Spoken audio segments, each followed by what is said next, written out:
শুভ বন্ধুরা, আগে এখানে আমি মাছের একটা রেসিপি দেখাবো তোমাদের সাথে। তো দেখো, এখানে আমি শুকনো খোলাই ভেজে নিচ্ছি, 4টে শুকনো লঙ্কা, 2টো তেজপাতা, 2টো কেটে নিচ্ছি, আর নিয়েছি 1 টেবিল চামচ মৌরি, 1 টেবিল চামচ জিরে গুঁড়ো আর ধনে গুঁড়ো মশলা, আর কটা 5-6টা নরম হয়ে যাবে গোলমরিচ। এটা তারপরে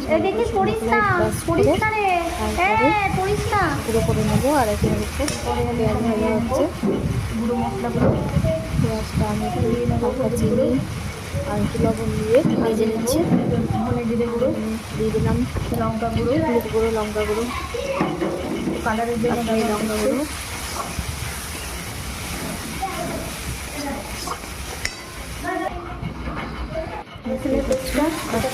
আদা রসুনের পেস্ট ভালো করে করেছি, ওটাও দিয়ে দিলাম এখানে। কাঁচা টমেটো চলে যাওয়া অবধি এটাকে ভালোভাবে কষিয়ে নিতে হবে যতক্ষণ না কাঁচা গন্ধটা চলে যায়।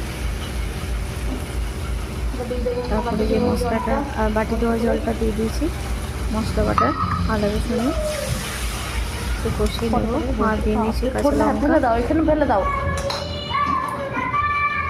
আর আমি করে রেখেছি দেখো, যে গুঁড়ো মশলাটা করলাম মানে সেই গুঁড়ো মশলাটা অল্প পরিমাণে পরে দেবো এটা দিয়ে নেব।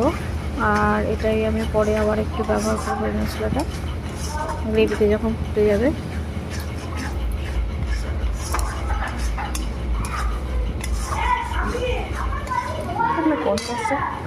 গরম জল করতে দিয়ে দিয়েছি, সেই গরম জলটা একটু দিয়ে দেবো মশলার মধ্যে গরম।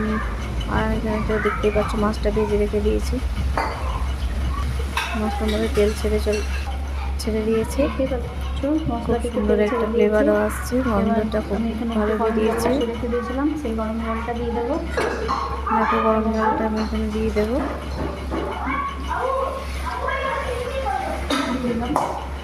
খুব বেশি জল দিইনি এখানে।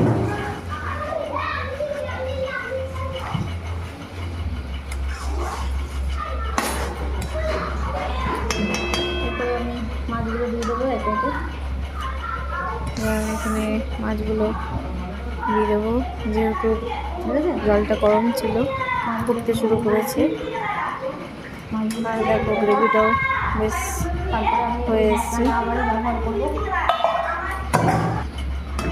তারপরে আমি আবার ওই পুরো মশলাটা এখানে দিয়ে দেবো, জল সেহেতু তাতে এতে স্বাদটাও খুব ভালো হয়। 10 মিনিট ফুটে যাবে। তারপরে আমি আবার যে ভাজা মশলাটা করে রেখেছিলাম সেটা আবার দিয়ে দেবো। পরে ওই ভাজা মশলাটা দিলে স্বাদটা দ্বিগুণ বেড়ে যায়। খাওয়ার সময় ফিরে আসছি।